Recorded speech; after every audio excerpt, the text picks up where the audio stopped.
नमस्कार दोस्तों, स्वागत है आपका एक बार फिर अपने सरल संस्कृत व्याकरण की प्रवेशिका व्याकरण के YouTube चैनल पर। आज की कक्षा में हम पढ़ने वाले हैं सूत्र यछि भम। इससे पहले वाली कक्षा के अंदर हमने पढ़ा था सूत्र जो है शुद्ध नपुंसक से जो सर्वनाम स्थल संज्ञा करने वाला सूत्र था उसके बारे में। आज की कक्षा में हम पढ़ेंगे यछि भम। ठीक है, ये भी एक संज्ञा करता है और कौन सी संज्ञा करता है? भय संज्ञा।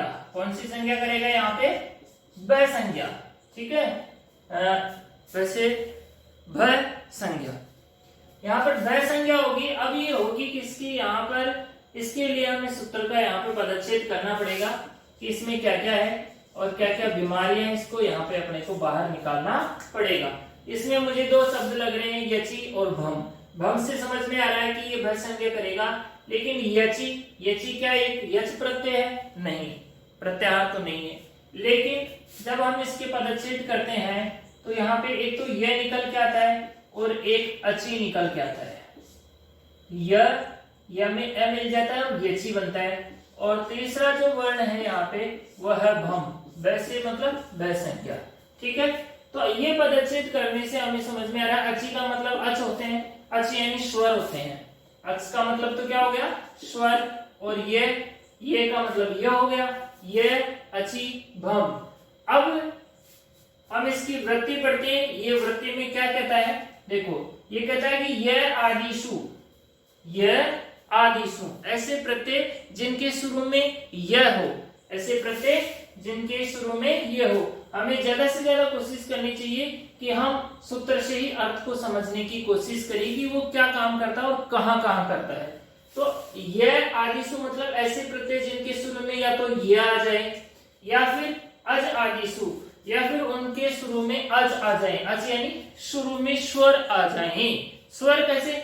जैसे हमने यहाँ पर सु औ जस, फिर हमने क्या था अम आउट और शश, उसके बाद में टा भ्याम विष और आगे भी जैसे ने भ्याम व्यस। इस तरह से जो अपने सुप्रत्यय होंगे उनके अंदर ऐसे प्रत्यय या तो ये आ जाए। अब इनके अंदर ये तो आ ही नहीं रहे हैं, तो ऐसे कोई और प्रत्यय हो जिनके अंदर ये आ जाए। या फिर अज आदिशु, अज आदि मतलब ऐसे प्रत्यय जिनके शुरू में अ हो लेकिन वो क्या नहीं होना चाहिए? सु आदिशु। ऐसे सु आदि प्रत्यय असर्वनाम स्थान संज्ञा। मतलब ये सूत्र वहां काम नहीं करेगा जहां पर सर्वनाम स्थान संज्ञा हो चुकी है। और सर्वनाम स्थान संज्ञा हुई थी अपने सु से लेकर के आउट तक। इन प्रत्ययों की यहाँ पर हमने सर्वनाम स्थान संज्ञा की थी। सर्वनाम स्थान जो संज्ञा हुई थी अपने सुड नपुंसक से सूत्र से। इससे पहले वाली क्लास में हमने पढ़ा था और आप चाहो तो दोबारा उसको एक बार देख लीजिएगा कि सर्वनाम स्थान संज्ञा करने वाला सूत्र कौन सा था? सुड नपुंसक से, जिसने पांच वचनों की यहाँ पर सुड नपुंसक से सर्वनाम स्थान संज्ञा हुई थी। सु की, औ की, जस की, अम की और आउट की। मतलब तो इस सूत्र की वृत्ति में स्पेशल दे रखा है विशेष रूप से कि आप असर्वनाम स्थान संज्ञा मतलब जिनकी सर्वनाम स्थान संज्ञा होगी। असर्वनाम का मतलब न सर्वनाम यदि असर्वनाम, तो मतलब ये हुआ कि सर्वनाम स्थान संज्ञा को तो आप बिल्कुल भी नहीं छोड़ोगे, उनके अंदर तो आप कुछ भी कार्य नहीं करने वाले हो। वहां पे तो फिक्स है शुद्ध नपुंसक से ही काम करेगा। तो उन पांच को तो छोड़ दो, उनके अलावा आप क्या कर सकते हो? ऐसे प्रत्यय जिनके शुरू में अच हो, सु आदि प्रत्यय, तो उनकी यहाँ पर क्या होगी?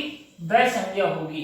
तो किसकी भय संज्ञा होगी? अब जैसे मान लो कि सस है, सस में अनुबंध लोप होने पर लसक व तद्धित से सकीत संज्ञा होने पर यहाँ पे स बसता है। चुटू से टकीत संज्ञा होने पर यहाँ पे अ बसता है।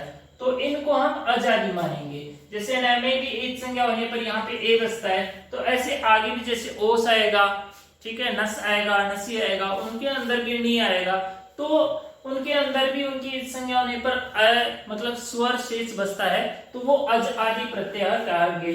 मैं एक बार यहाँ पे लिख देता हूँ कौन कौन से होंगे। एक तो सस का अस बचेगा तो ये अजादि होगा। ता में त की संज्ञा होने पर आ बचेगा। ने में न की संज्ञा होने पर ए बचेगा। यहाँ पे नसी का असी बचेगा। ठीक है, उसके बाद में नस का अस बचेगा और नी का यहाँ पर ई बचेगा और ओस, ओस तो है ही, और आम। तो इन सब की यहाँ पर कौन सी संज्ञा होने वाली है? वह संज्ञा यहाँ पर होने वाली है। ऐसे प्रत्यय जिनके शुरू में अच हो उनकी यहाँ पर वह संज्ञा होने वाली है।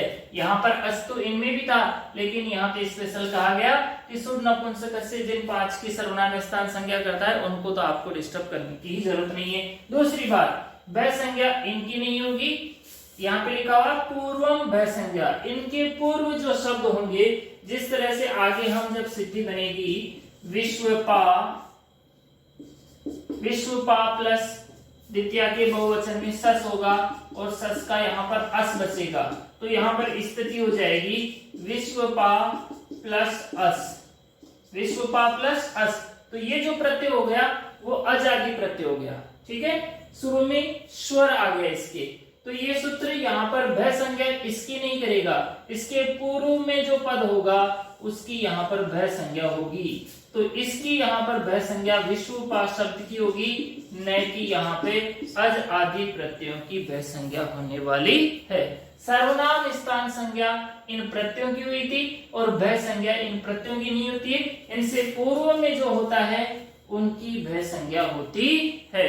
ठीक है, इस तरह से इसका अर्थ हम एक बार लिख लेते हैं यहाँ पे कि यह या अज, अच, यहाँ पे लिखेंगे हम अच, अच आदि प्रत्ययों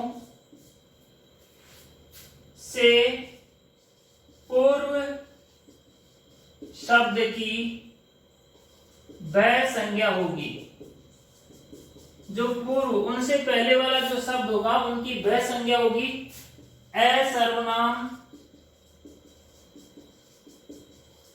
स्थान संज्ञा